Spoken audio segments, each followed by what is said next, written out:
After decades of silence, Stevie Nicks finally said what many suspected for years. For decades, Stevie Nicks stayed mostly quiet about the tension with Lindsey Buckingham. Fans speculated, the media prodded, and through it all, she kept her cards close. But now, at 76, the woman behind some of rock's most haunting lyrics is finally opening up, and what she said confirms what many long suspected.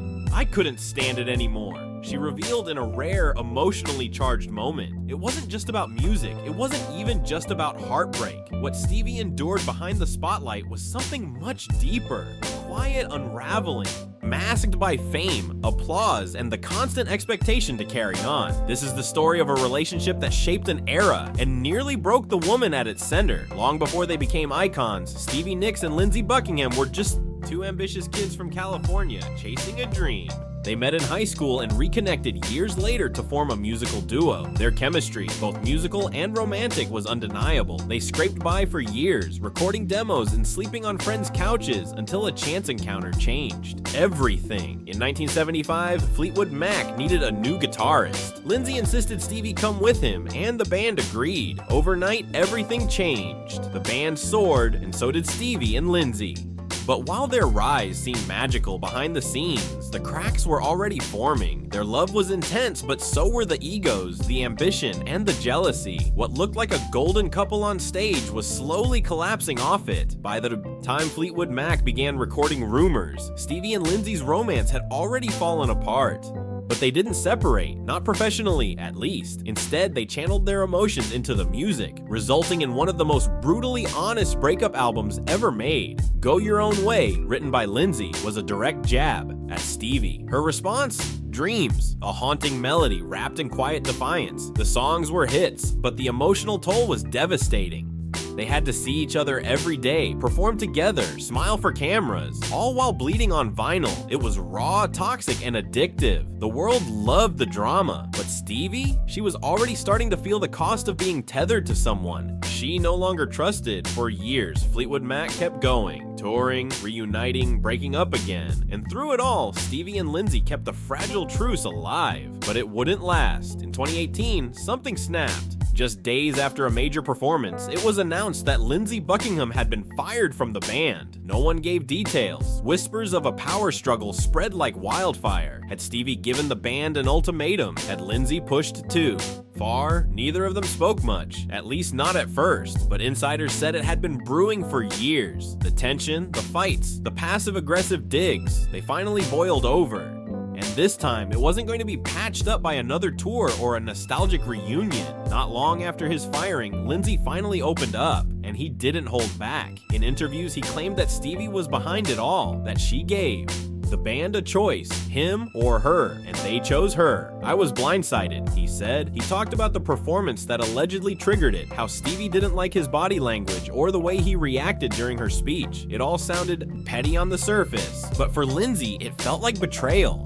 He described the firing as a smear campaign, yet still called Stevie family. It was a strange duality, resentment and loyalty tangled together. But Stevie wasn't ready to stay silent anymore, and her side of the story would reveal something much darker. For years, Stevie had been the composed one, the mystic, the poet, the professional. But behind the scenes, she was unraveling. When she finally spoke up about Lindsey, her words were sharp and tired. "I felt abused," she said, not physically, but emotionally. The years of walking on eggshells, the subtle digs, the dominance in decision-making. She described it as a dynamic she could no longer survive in. "I couldn't stand it anymore."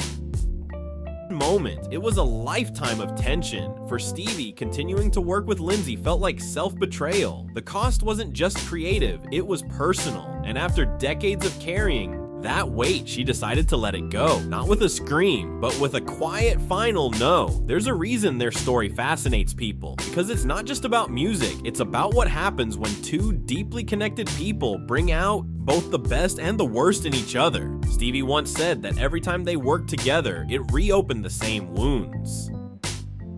"It was like Groundhog Day," she said. "Same fights, same sadness, same emotional spiral, but it was hard to walk away. Together, they created magic. Apart, they were safer, but less complete. That push-pull defined their legacy, but it also took a toll." Stevie described feeling trapped in a loop.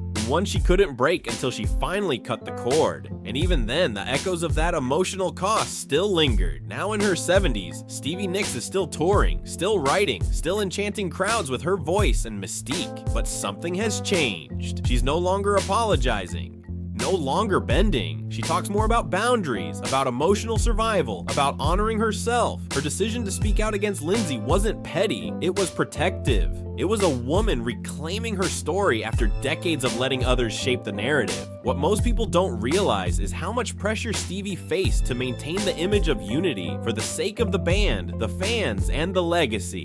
Speaking up risked alienating people, it risked conflict, but after a lifetime of giving and enduring, she finally chose herself. That's not weakness, that's power. And it's a power she wields not by being loud, but by being honest. In recent interviews, Stevie has reflected not just on her past with Lindsey, but on her entire career. She talks about the toll that being a woman in rock took on her, how she often had to fight to be heard, to be respected, to be treated as an equal. Lindsey may have been a creative force, but he was also a dominant personality. That dynamic spilled into every corner of their relationship, professional and personal. And yet, Stevie never stopped, even in her darkest moments. Addiction, exhaustion, heartbreak. She showed up, she wrote, she performed. She carried the weight of being the face of Fleetwood Mac, even when it crushed her. Now, at 76, she's rewriting that narrative. She's not just a survivor, she's a blueprint for what it looks like to reclaim your autonomy after decades of being defined by someone else's orbit. Her recent shows aren't just concerts, they're declarations. The way she commands the stage, her all-female backing band, the subtle changes in her lyrics, it all speaks to a woman who's finally fully in control. And fans notice, younger generations, many of whom discovered Fleetwood Mac through viral TikToks or documentaries, see Stevie not just as a legend, but as someone real, flawed, strong, haunted, human. She doesn't lash out, she doesn't play victim. Instead, she shares just enough to reveal the emotional truth, then lets her music do the rest. Songs like Landslide hit differently now. When she sings I'm Getting Older Too, it lands like a quiet thunderclap. She's lived it. Every lyric, every note, every regret. In her own words, she's finally stopped trying to fix things that were never hers to fix. And in doing so, she's found something she never had before. Peace. Not perfect peace, but the kind that comes when you stop pretending and start owning the truth, no matter how messy it is. The story of Stevie Nicks and Lindsey Buckingham is one of rock's most compelling sagas. Love, betrayal, genius, and heartbreak, all rolled into one tangled history. But it's also more than that. It's a blueprint for anyone who's ever loved someone who hurt them, anyone who stayed too long in something that felt like home, but slowly became a cage. Stevie and Lindsey's legacy is forever cemented in music history, but beyond the hits and the headlines is a quieter, more painful truth. Sometimes you can only create brilliance with someone who also breaks you. And the real strength isn't in staying, it's in knowing when to finally walk away. Even now, their names are inextricably linked. Search one and the other appears. Play a Fleetwood Mac track and you can feel their chemistry, even in songs filled with pain. That's the haunting beauty of their story. It's real, no script, no PR polish, just raw, unresolved tension.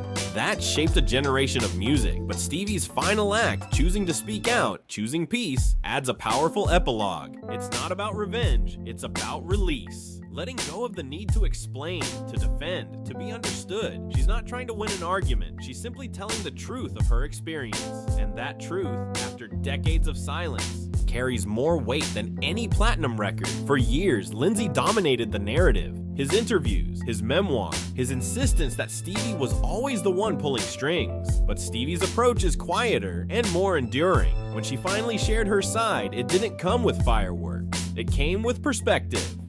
A woman who's seen the cost of loyalty, who's loved deeply, lost painfully, and survived anyway. Now, when fans talk about Stevie Nicks, they don't just talk about the music, they talk about the myth, the mystery, and the message. That it's okay to outgrow the people who helped shape you. That walking away doesn't erase history. It honors it by refusing to let it define your future. In many ways, Stevie and Lindsey are two sides of the same coin. Creative forces who brought out the best and worst in each other, but only one of them chose peace. over pride. Only one of them found a way to let go with grace. And that, more than anything, might be Stevie's greatest legacy, because in the end, true strength isn't loud. It doesn't need to be. Sometimes the most powerful thing you can say is, "I couldn't stand it anymore," and then walk away without looking back. That's the one and only Stevie Nicks, whose songs have touched the lives of both for her work with Fleetwood Mac and for her solo career.